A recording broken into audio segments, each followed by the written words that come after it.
Exactly a month since the Hamas attack on Israel, the 7th of November saw long and protracted firing between Israel and the enemies it is fighting on multiple fronts. The night sky was lit up with explosions as Houthis launched what they call Kamikaze UAVs from Yemen, and Israeli reports suggested that the purported drones from Yemen may have been shot down by Jordan. Other Houthi attacks over the past few weeks were intercepted by the U.S. and Israel. A military spokesperson for the fighters said that Yemeni armed forces launched a batch of drones during the past hours at various sensitive targets of the Israeli enemy in occupied territories. The Hamas, meanwhile, also released footage showing how it fired mortar shells at IDF positions in North Gaza. Hamas's Al-Qassam brigade has released this video showing attacks on Israeli military vehicles in the Khan Yunis area. The video shows RPG attacks on purported Israeli vehicles. Separately, a man was also shot at yesterday in Ofra when he tried to enter an Israeli community and carry out a knife attack. But all of Israel remains on alert even now, even after a month, with air raid sirens going off across communities at the Gaza border.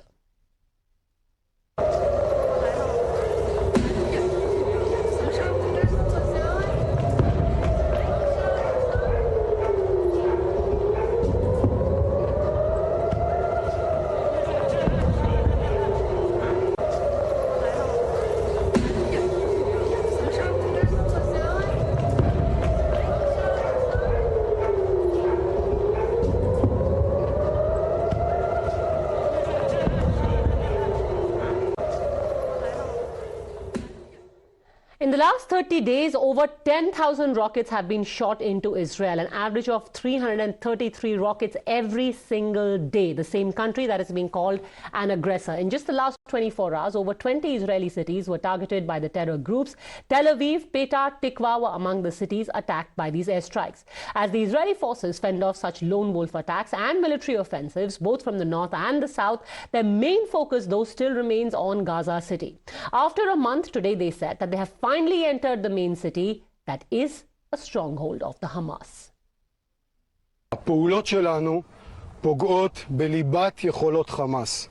חיסלנו עשרות מפקדים, חשפנו מנהרות רבות, ואנו פוגעים קשות באויב. אנו פועלים בשילוב זרועות מצוין עם כלל גופי צה"ל, מודיעין, אוויר, ים ועם שירות הביטחון הכללי. לנגד עינינו כל העת החטופים שמוחזקים בשבי החמאס.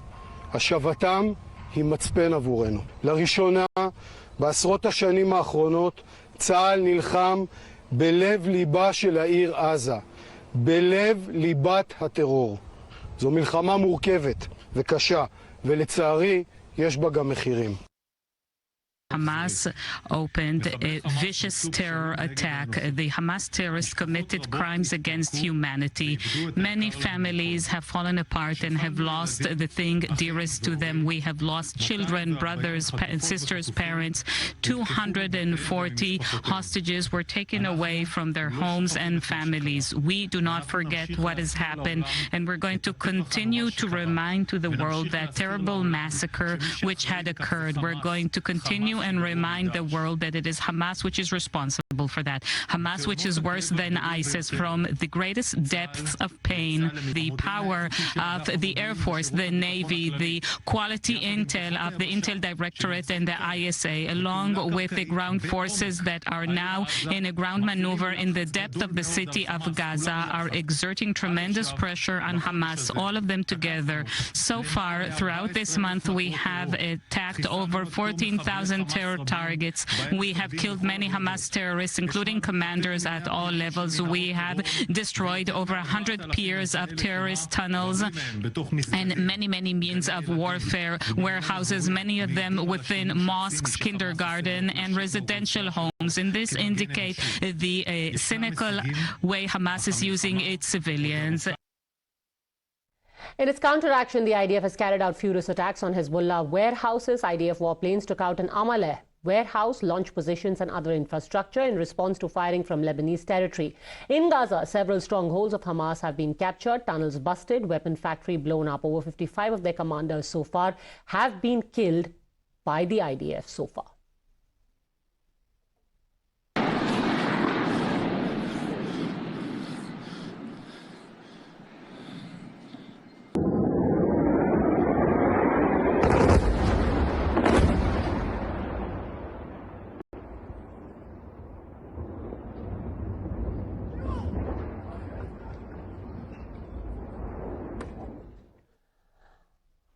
But despite the condemnation coming from some quarters, especially from Europe, so far the United States has remained a steadfast ally of Israel. However, even there, now there are concerns being expressed over Israel's counterstrike against Lebanon.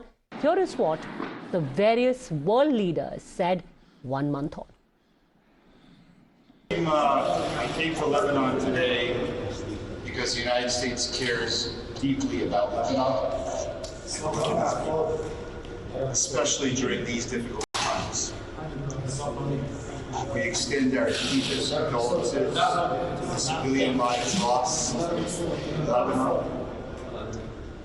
And today I had a good exchange with the speaker. I heard his concerns and I briefed him on what the United States is doing to address them. The United States does not want to see conflict in Gaza escalating and expanding into Lebanon. Restoring calm along the southern border is of utmost importance to the United States, and it should be the highest priority for both Lebanon and Israel. That is what UN Security Council Resolution 1701 is all about and what it was designed for. Let's all use it and fully implement it. While Israel is trying to prevent, and as you said, in a very densely populated area, trying to prevent civilian casualties by calling ahead, by trying to warn, by asking for evacuation, Hamas is looking for civilian casualties.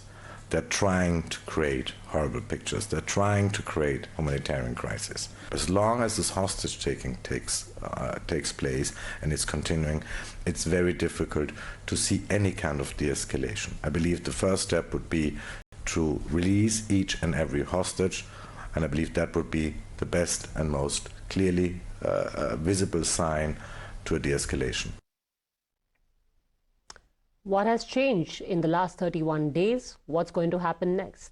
Joining us is the former Justice Minister of Israel and somebody who in fact was one of the negotiators of the Oslo Accord, Mr. Yossi Beilin. Thanks very much for joining us. You've said that the war was inevitable, but how long will it last? Well, I don't know, but it is not a matter of months, I believe.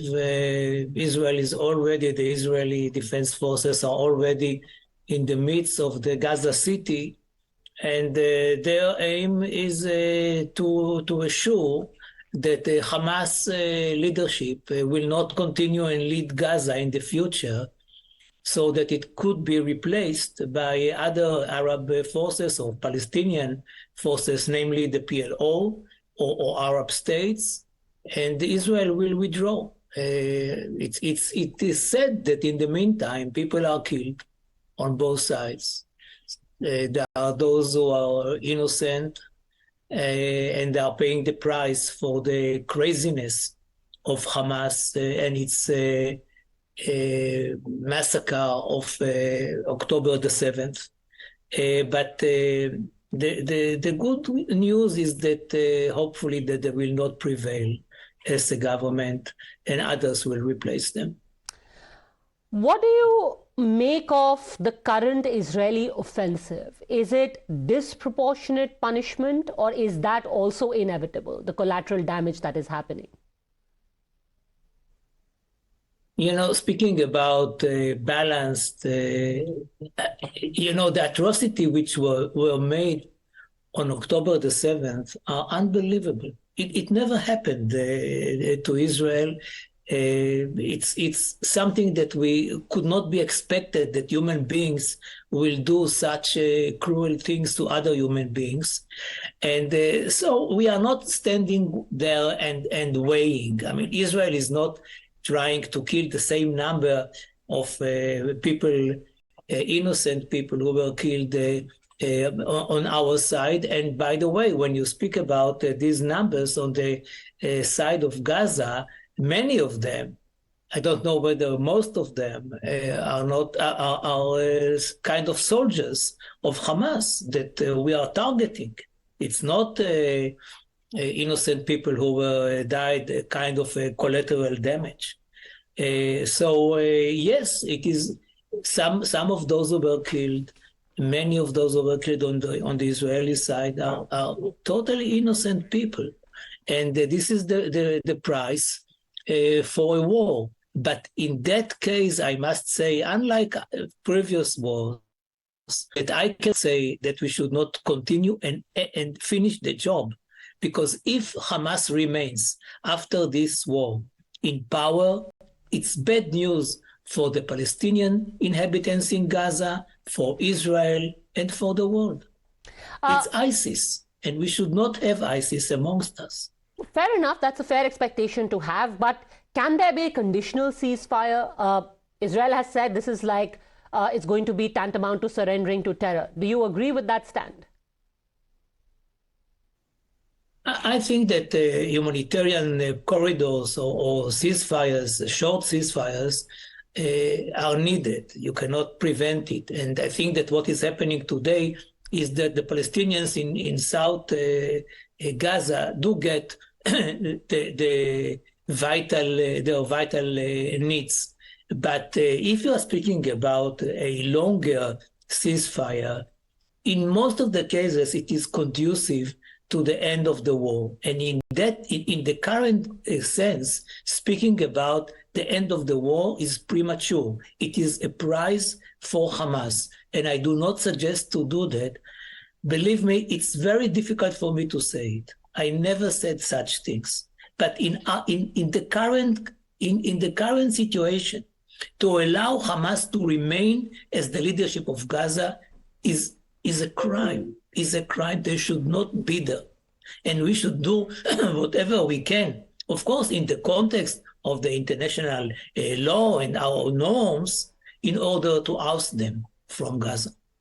What do you mean by whatever we can? There have been 4-hour-long humanitarian pauses, as they are called. We also saw images of Gazans moving from the north to the south with white flags. What more can be done? Well, it does reach Gaza. I mean, the water, I mean, at the beginning it was much more difficult, but today I believe that the situation, I mean, I don't envy those people, I must admit. It is not that it is for them a kind of a vacation, but they do get their needs. You don't see the hunger or something like that. You were the negotiator on the Oslo Accords. Given how this war has panned out so far, can Israel truly get rid of Hamas and finish it once and for all? Are Hamas's leaders, many of whom been killed, by the way, really irreplaceable? Well, I think that what is needed is to replace them in power. You cannot get to all the soldiers of Hamas. This is not is not a realistic aim, but it is realistic to get rid of the leadership and to oust them this way or another, and then to allow to open the way for others. If it is a consortium of countries, if it is a trusteeship, if it is a UN trusteeship maybe, or another one, Arab League trusteeship. Israel doesn't want to, I mean, but for some lunatics, regretfully, some of them are even in the government of Israel, but Israel doesn't want to get back to Gaza. The best solution is to have the Palestinian Authority back to Gaza. It was taken by force from the authority in June 2007 and should return to the authority. And we should also begin our negotiations about a permanent agreement with the PLO as soon as possible for a two-state solution on the basis of the 67 borders and land swaps. So, yeah, you cannot ignore Hamas, but it doesn't mean that you have to allow them to run for elections against the Oslo Agreement. I mean, those who incite for violence and terrorism cannot take part in the elections, in the Palestinian elections, according to our agreement. And nevertheless, they took part and even won in 2006. So I think that in the future, they should not be allowed to run for elections, taking into account that even such a decision doesn't put an end to their existence as a movement, because it is part of the Islamic brothers, Muslim brothers who exist in other parts of the Middle East, regretfully, and we have to understand that they are there. You know, I ask you this because what is the guarantee that those Palestinians whose families have now been killed, or those who have now been displaced in Gaza, will not entertain the thought of revenge, or that Hamas will not exploit this sentiment for their own ends in order to replenish their ranks? Well, it is a serious question, and I don't have a simple answer to answer. You know, what happened to us, what will happen to the families, to kids who saw their parents killed in front of their eyes, and vice versa, parents who saw their babies dismembered. Dismembered. I don't know. It will have ramifications for the future on both sides. I mean, we cannot compare what is happening, the massacre in Israel to what is happening now in the war. But nevertheless, it will have ramifications. But after such wars, you have a natural wish to go for peace. This is usually the case in history, not only in our part of the world. And I hope that this will happen right now again, and that even people who suffered a lot will be involved in the peacemaking process. I hear the bereaved families on the Israeli side, and they are saying, I'm not speaking for all of them, but those whom I heard of in the media are saying the next step, despite all what happened, should be to negotiate with the other side, not with Hamas, but with the PLO. But what does Israel do now to secure the release of more than 240 hostages? Do you think that they would be having backdoor talks with Qatar or UAE or Saudi Arabia, or possibly even Iran?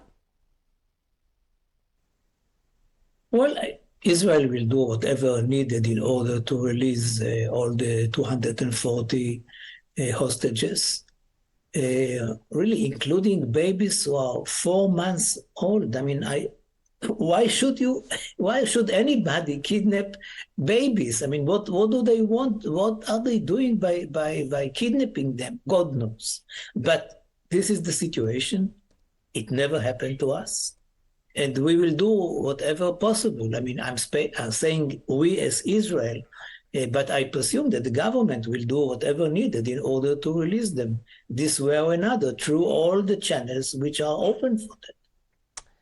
Mr. Beilin, now the Americans have intercepted missiles from Houthis in Yemen. Hezbollah has been firing rockets into Israel from Lebanon. In fact, even just a few hours ago, there was a reverse strike by Israel on Lebanese soil. Do you see this expanding into a larger conflict?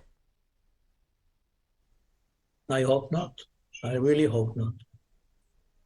I'm sure that we don't have any need or wish to escalate, and I hope that also the Lebanese side, or in that case Hezbollah, is rational enough not to do something like that. They see what is happening now in Gaza. Who is benefiting from the current situation? Hamas, the Gazian people. And God forbid if the same happens in Lebanon. But at present, do you really think that Israel has been able to get the world on its side? Yes, America is standing by it, but large parts of Europe still see protests against Israel and its actions specifically in Gaza. Who at present has their nose ahead in the war for narratives, if you will? Well, I'm afraid that right now, after a few days, immediately after the massacre in Israel, in which the world was totally on our side, once the war began, the world moved to support the Palestinian side. And really, I mean, I don't need a world which sides with one of the parties. I need a world which will side with the peacemakers and with the peace process and with peace itself. And I hope that it will happen. Finally, I want to ask you, politically, where do you think this leaves Mr. Netanyahu? Yes, right now he has a unity cabinet, he has all the political parties, even his detractors rallying behind him. But what happens to him in the long run? Well, Netanyahu will not continue and be the prime minister after the war.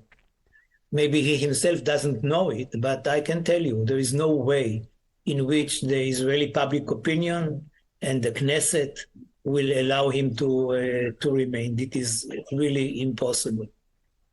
Interesting. So first, the Hamas has to be answered. It has to be taken care of. But Netanyahu politically will also have some tough questions to answer eventually. Thanks very much, Mr. Yossi Beilin, for speaking to us.